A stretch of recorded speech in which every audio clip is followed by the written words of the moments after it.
Gani, kahapon ako'y pumunta sa aralan ng aking bunsuhan at ating kakamustahin ang kanyang kalagayan doon sa loob ng kanilang eskwelahan. May mga ilang magulang din na pupunta sa kanya-kanyang silid-aralan ng kanilang mga anak. Kita nyo naman yan, sila ay magkakaroon din ng pagpupulong, kagaya din ng sa amin. May mga estudyante pa na naglalaro habang inaantay ang pagtatapos ng pagpupulong ng kanilang mga magulang. Kita nyo naman, hapon na pero full of energy pa rin sila. Eto nga't natatanaw ko na ang silid-aralan ng aking bunsuhan.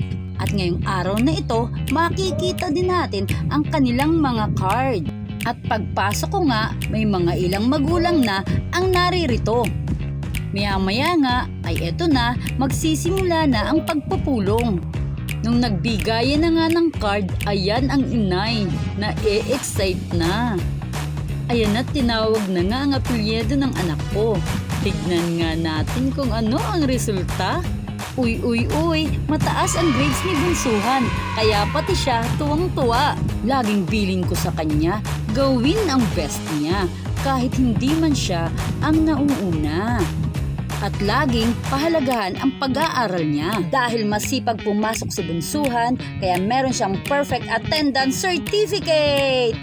Shoutout po sa napakabait na guro ng aking bunsuhan na si Ma'am Babet Dudas. Maraming salamat po!